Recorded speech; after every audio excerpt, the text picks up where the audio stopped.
लिख रहा हूँ मैं अंजाम जिसका कल आगा जाएगा। मेरे लहू का हर एक एक कतरा इंकलाब लाएगा।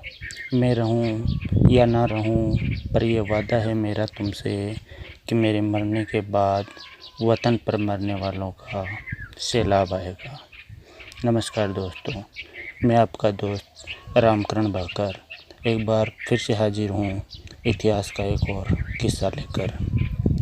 आज हम बात करेंगे शहीद आज़म भगत सिंह की ज़िंदगी के उन आखिरी 12 घंटों की, जो उन्होंने फांसी पर चढ़ने से पहले बिताए, और उनसे जुड़े दस्तावेज़, तस्वीरें और उनसे जुड़ा कुछ सामान भी दिखाएंगे। लाहौर सेंट्रल जेल में 23 मार्च 1931 की शुरुआत किसी और दिन की तरह हुई थी। फ़र्क सिर्फ इतना था कि सुबह सुबह ज़ोरदार की आंधी आई थी, लेकिन जेल के कैदियों को थोड़ा अजीब सा लगा जब 4 बजे ही वार्डन चरत सिंह ने उनसे आकर कहा कि वे सब अपनी अपनी कोठरियों में चले जाएं। उन्होंने कारण नहीं बताया। उनके मुंह से सिर्फ ये निकला कि आदेश ऊपर से हैं। अभी कैदी सोच ही रहे थे कि माजरा क्या है। जेल का नायब बरकत हर कमरे के सामने फुसफुसाते हुए गुजरा कि आज रात भगत सिंह, राजगुरु और सुखदेव को फांसी दी जाने वाली है। उस क्षण की निश्चिंतता ने उनको झकझोर कर रख दिया। कैदियों ने बरकत से मनवार की कि वो फांसी के बाद भगत सिंह की कोई भी चीज़ जैसे पेन, कंघा या घड़ी उन्हें ला कर दे, ताकि वो अपने पोते पोतियों को बता सके कि वो भी कभी भगत सिंह के साथ जेल में रहे हैं। आप जो तस्वीर में कलम देख रहे हैं, ये वही कलम है जिससे सैंडर्स मर्डर केस में भगत सिंह, राजगुरु और सुखदेव के लिए फांसी की सज़ा लिखी गई थी। बरकत भगत सिंह की कोठरी में गया और वहाँ से उनका पेन और कंघा लेकर आया। सारे कैदियों में होड़ लग गई कि उस पर किसका अधिकार होगा। आखिर में ड्रॉ निकाला गया। अब सब कैदी चुप हो चले थे। उनकी निगाहें उनकी कोठरी से गुजरने वाले रास्ते पे लगी हुई थी। भगत सिंह और उनके साथी फांसी पर लटकाए जाने के लिए उसी रास्ते से गुजरने वाले थे। एक बार पहले जब भगत सिंह उसी रास्ते से ले जाए गए थे, तो पंजाब कांग्रेस के नेता भीमसेन सच्चर ने आवाज़ ऊंची कर उनसे पूछा था, आप और आपके साथियों ने लाहौर कॉन्फ्रेंस केस में अपना बचाव क्यों नहीं किया? भगत सिंह का जवाब था, इंकलाबियों को मरना ही होता है, क्योंकि उनके मरने से ही उनका अभियान मजबूत होता है, अदालत में अपील से नहीं।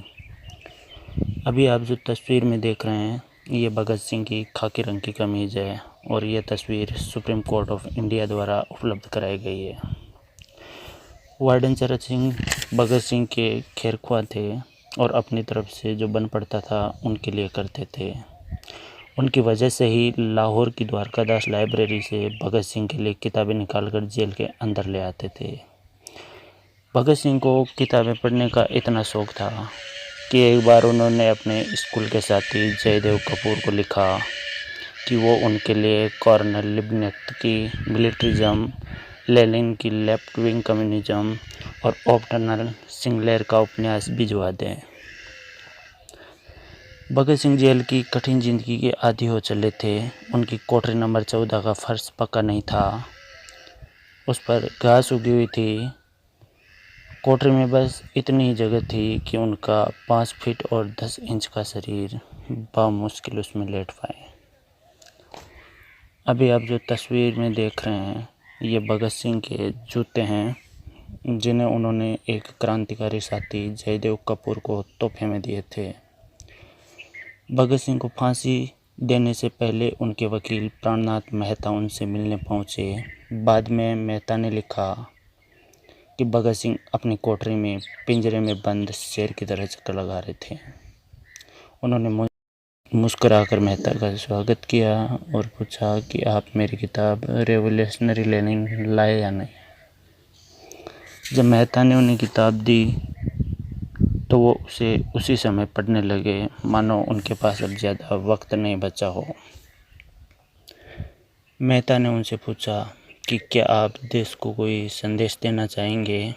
भगत सिंह ने किताब से अपना मुंह हटाए बगैर कहा, सिर्फ 2 संदेश, साम्राज्यवाद मुर्दाबाद, इंकलाब जिंदाबाद। इसके बाद भगत सिंह ने मेहता से कहा कि वो पंडित नेहरू और सुभाष चंद्र बोस जी को मेरा धन्यवाद पहुंचा दे, जिन्होंने मेरे केस में गहरी रुचि ली थी। भगत सिंह से मिलने के बाद मेहता राजगुरु से मिलने के लिए उनकी कोठरी में गए। राजगुरु के अंतिम शब्द थे, हम लोग जल्द मिलेंगे।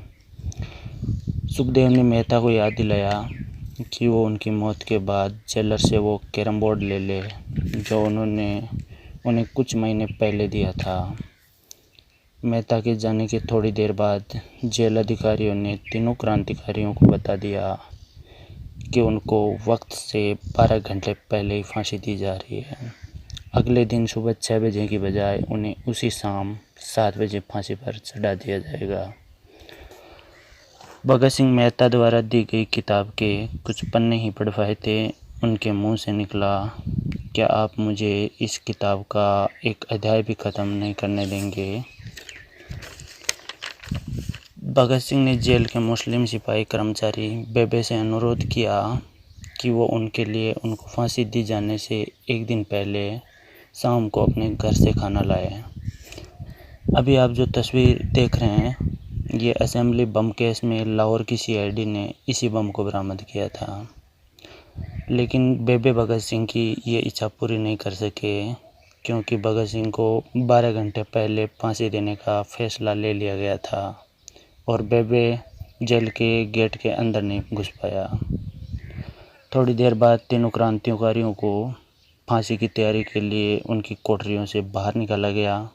भगत सिंह, राजगुरु और सुखदेव ने अपने हाथ जोड़े और अपना प्रिय आज़ादी गीत गाने लगे। कभी वो दिन भी आएगा कि जब आज़ाद होंगे हम, यह अपनी ज़मीं होगी, अपना आसमां होगा। फिर इन तीनों का एक एक करके वज़न लिया गया। सबके वज़न बढ़े हुए थे।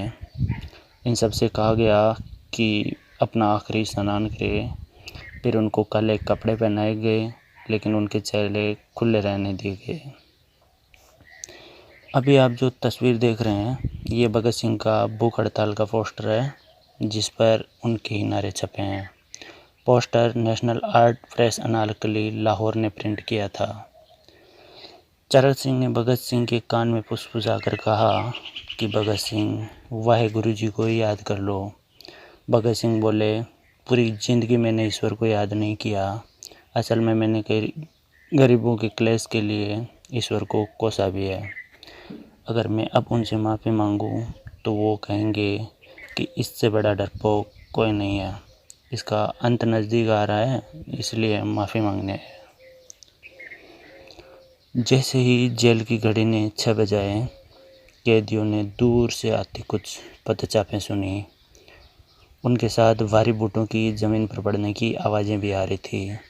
साथ में एक गाना गाने की दबी हुई आवाज़ सुनाई दे रही थी, सरफरोशी की तमन्ना अब हमारे दिल में है, देखना कि जोर कितना बाजुए कातिल में है।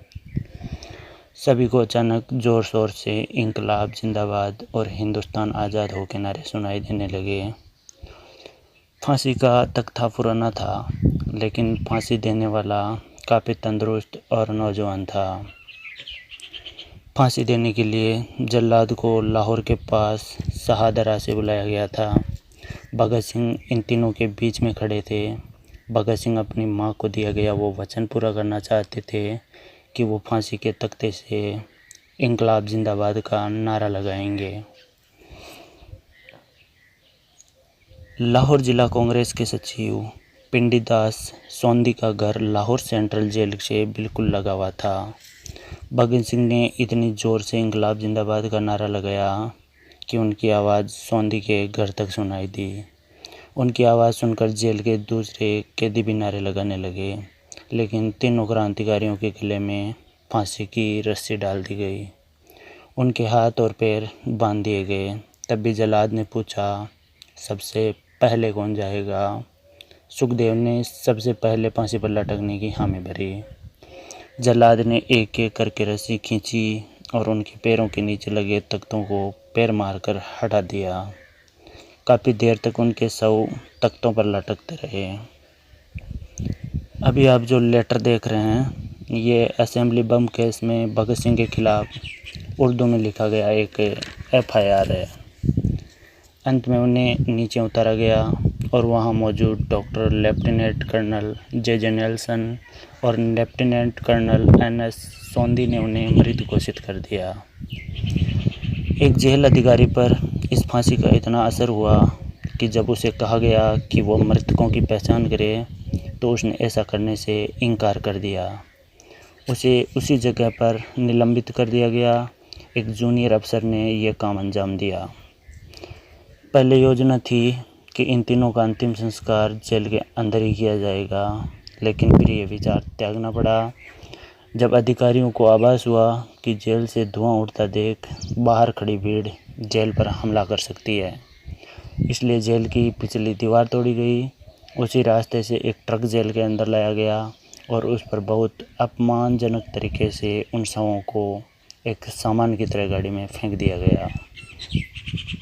पहले तय हुआ था कि उनका अंतिम संस्कार रावी नदी के तट पर किया जाएगा, लेकिन रावी में पानी बहुत कम था, इसलिए सतलुज के किनारे शवों को जलाने का फैसला लिया गया। उनके पार्थिव शरीर को फिरोजपुर के पास सतलुज के किनारे लाया गया, जब तक के रात के 10 बज चुके थे। इस बीच पुलिस उप अधीक्षक सुदर्शन सिंह कसूर गांव से एक पुजारी जगदीश अचरज को बुला लाए। तभी उनमें आग लगाई गई कि लोगों को इस बारे में पता चल गया। जैसे ही ब्रितानी सैनिकों ने लोगों को अपनी ओर आते देखा, वो शवों को वहीं छोड़कर अपने वाहनों की तरफ भागे। सारी रात गांव के लोगों ने उन शवों का पहरा दिया। अगले दिन दोपहर के आसपास जिला मजिस्ट्रेट के दस्तखत के साथ लाहौर के कई इलाकों में नोटिस चिपकाए गए, जिसमें बताया गया कि भगत सिंह, सुखदेव और राजगुरु का सतलुज के किनारे हिंदू और सिख रीति रिवाज से अंतिम संस्कार कर दिया गया है। इस खबर पर लोगों की कड़ी प्रतिक्रिया आई और लोगों ने कहा अंतिम संस्कार तो करना दूर, उन्हें पूरा जलाया भी नहीं गया था। जिला मजिस्ट्रेट ने इसका खंडन किया, लेकिन किसी ने इस पर विश्वास नहीं किया। इन तीनों के सम्मान में 3 मील लंबा शोक जुलूस नीला गुंबद से शुरू हुआ। पुरुषों ने विरोधास्वरूप अपनी बाहों पर काली पट्टी बांध रखी थी और महिलाओं ने काली साड़ियाँ। लगभग सबके हाथ में काले झंडे थे। लाहौर के मॉल से गुजरता हुआ जुलूस अनारकली बाजार के बीचों बीच रुका। अचानक भीड़ में उस समय सन्नाटा छा गया जब घोषणा की गई कि भगत सिंह का परिवार तीनों शहीदों के बचे हुए अवशेषों के साथ फिरोजपुर से यहाँ पहुँच गया है। जैसे ही फूलों से ढके 3 ताबूतों में उनके शव वहाँ पहुँचे, भीड़ भावुक हो गई। लोग अपने आंसू नहीं रोक पाए।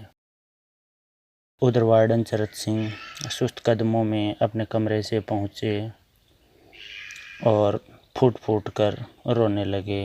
अपने 30 साल के करियर में उन्होंने सैकड़ों फांसियाँ देखी थी, लेकिन किसी ने मौत को इतनी बहादुरी से गले नहीं लगाया था जितना भगत सिंह व उनके 2 कामरेडों ने। किसी को इस बात का अंदाज़ा नहीं था कि 16 साल बाद उनकी शहादत 15 अगस्त 1947 को अंग्रेज़ों के साम्राज्य के अंत का एक कारण साबित होगी। ये जानकारी मैं मालवेंद्र सिंह बड़ाइच की किताब इंटरनल अरेवल, जमनालाल बजाज की किताब भगत सिंह डॉक्यूमेंट्स और कुलदीप नैयर की किताब